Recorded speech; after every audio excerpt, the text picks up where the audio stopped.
Wonder why. I wonder if it's like a specific bit, or they're just like dressing to impress, or they're old school players. They're professionals. My man has a meeting for work right after this. Going to go on the Microsoft Teams in the meeting room on the side and start talking about spreadsheets. Yeah. Is that what you do in professional meetings? You just talk about spreadsheets? You talk about spreadsheets, yeah. Okay. And if you're feeling crazy, someone brings a PowerPoint. Ooh, PowerPoint. Now you're speaking my language. Ooh. Oh, okay. Yeah, we're playing the Nooch. Someone told me Nooch isn't real in this game. This is the one time you might actually see it. Both of these characters. What, Mollo versus Absa? Yeah, you're trying to set up for your approach on each other, right? So you create these situations where you're vying for control in a much more traditional way. And once you find that opening, that's when it all goes out the window, which is what we might be about to see from ZeeBee. Okay, no, we got out of it. Yeah, I think one of the things I've noticed a lot is, well, what we've seen from Bucket, Biscotti. Biscotti is what we're calling him. What we've seen from Biscotti a lot is the fact that every time Mollo sets a projectile, sets up one of those long-lasting bombs, Biscotti's been trying to like control the space around it and then go parry it. Like, force you back, force ZeeBee back, and then go parry it, which is, I think, worked out pretty well. Great DI. I love the idea of the Thunder line there, trying to catch you off guard, especially since you're off screen, so it's a little bit hard to recognize that Absa's in that startup. However, ZeeBee goes above it, but not able to get the kill. We can see just how aerial Biscotti is playing, as opposed to what we saw previously with the Absa that was a little bit more grounded. Yo, makes a lot of sense. Oh, and that time parrying his own bomb just to be like, all right, yeah, you know, gotta have it. Oh. Very low, still is going to not get much of a punish there. Yeah, those free plus frames giving you a solid 40%. Once again, got Absa in the corner. Can she escape the Superman punch? Going to put you in a terrible spot, but that bomb actually doing a little bit of a favor for Biscotti. Yeah, drops him from that low in the blast zone. The slide, once again, another parry on this projectiles. Seems like Biscotti has really dialed in when ZeeBee is using these projectiles. As second one comes out. See, there's the counterplay. Nerf that. No DI. Get that out of my honest game. Yeah, true. Another parry. Doesn't do much, but it does set up that situation where ZeeBee is caught between the cloud and a hard place. Yeah, that Thunder line is so much harder to deal with in those scenarios in this game. It's so much faster in the animation, a little bit less easy to read, I think, just by the nature of the pixel art. So you really have to be on your game, and that time around, ZeeBee got caught. Yeah, definitely proving why, you know, Biscotti is the higher seed at the moment. So showing, like, it's still very, very close, but... Yeah, it's an early game one. Yeah. It could be like that other set that we saw as well, where, like, one player or the other just needs more time to warm up. We'll have to see where that goes, and that's going to be evening up the stocks. Opportunity for ZeeBee to get back into this early. Yeah, we talked about contraptions earlier. ZeeBee, a big fan of them, and that time just launching the bombs up in such a way that covered a lot of options, and now even up a percent. Let's see how Biscotti comes back into this one. We're seeing those slides starting to come in. Such a strong tool in the kit. Oh, they are coming in all right. Okay. So many slides. Let's chill a little bit. Those DMs are closed. Oh. Yeah, and opting not to go past the cloud, just staying and controlling center stage. ZeeBee finding its way into that victory just very methodically. After losing that second stock, you know, took a little bit of damage, but then just locked in, got the stock back, and just really controlled center stage over and over again, not letting anybody, you know, not letting anybody disrupt his control. Yeah, that ending was so sudden as well. I feel like we were having the momentum coming back, and you sort of expect Absa, I think, in those scenarios to have some sort of teleport angle to get back safely. But just one read from ZeeBee on a light character like that can be all it takes to very quickly overturn what seemed like a game that was going to be in Biscotti's favor. Instead, ZeeBee the one putting that singular crown on, but we need two more. Oh, they're really thinking about counter picks. Going to Old Faithful, we got the Tri-Flash. That's going to give more escape options, more opportunities to both characters to play vertically. The question will be who's able to take advantage of that more. Biscotti clearly feeling like it will be advantageous to them, maybe because of situations like that final interaction. Being able to get back to stage more comfortably could go a long way. Yeah. starting off with a little bit of a lead. ZeeBee is really seeming to carry over that momentum from the last game. Just a lot of control of stage, but now answering back the double. Okay, went for the dare after that fair. I like the read of the DI in, but didn't catch it. So seems like ZeeBee's going to be able to get out relatively unscathed.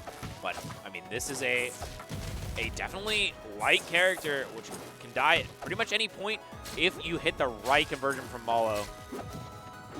Slides, like you said before, covering so much of the stage. Oh, I thought that bomb was going to connect. Not quite able to do it. ZeeBee now off stage, but as we've established with this character, not such a bad thing, but gets caught anyway. There's the up air to get the stock. And once again, the early advantage is towards Biscotti, but we saw, just like the last game, ZeeBee finds a way to get back in. Yeah, so good at answering back. And now, though, combo starters coming out from Biscotti, but I mean, it's still a very, very tenuous lead at best. Oh, yeah. And a lot of mix-ups with this Cloud. Not popping immediately right when it gets to ZeeBee. That Not parry falling turnaround, for the parry, but yeah, I mean, the parries have been pretty much all on Biscotti's side.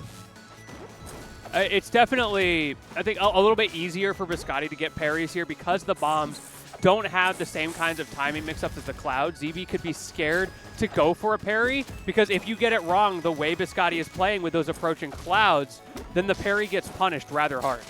Yeah, I mean, we've seen a lot of missed parries by ZeeBee so far, but I haven't seen a lot of missed forward strongs like that. Now, just a little bit of hanging out on the platform, trying to figure out what the game plan is, because it feels like ZeeBee has just been all over the options from Biscotti in this last game.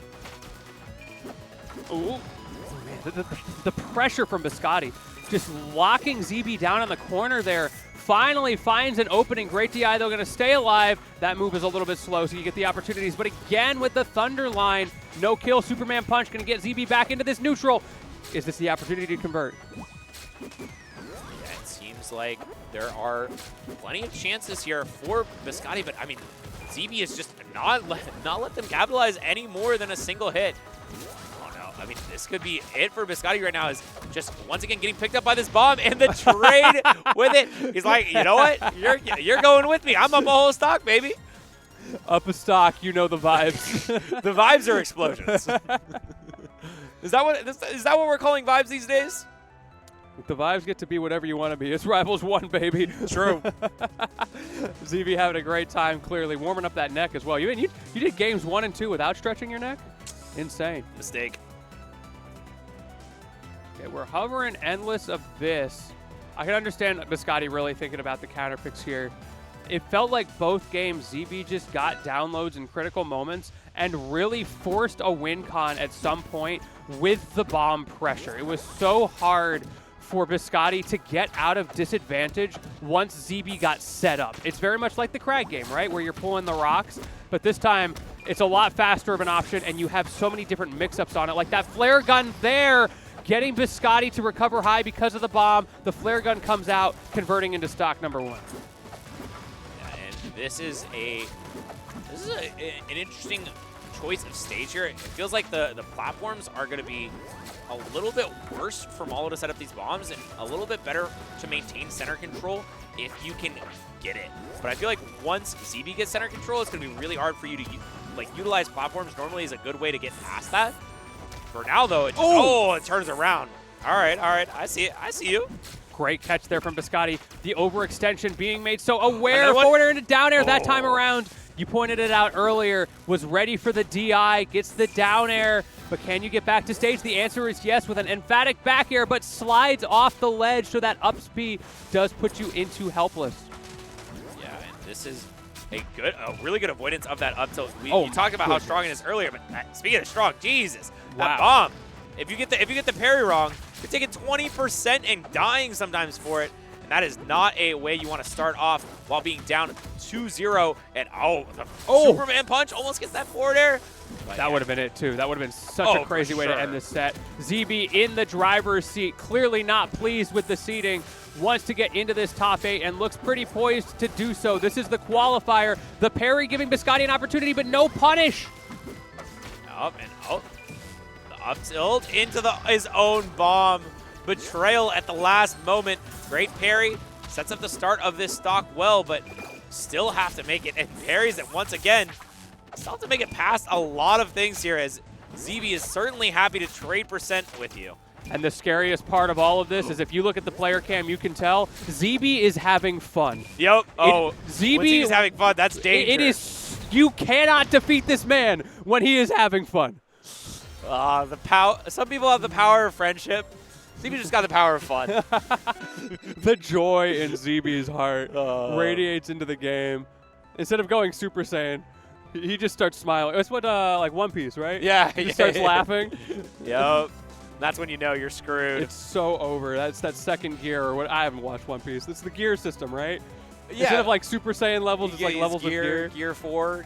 Chat, I am so sorry for my lack of knowledge on One Piece. Oh, I don't know anything about One Piece. I mean, I never watched it. I read like the first arc or two, like so 15 you tried. years ago. I respect that you tried. Well, I was caught up 15 years ago or something.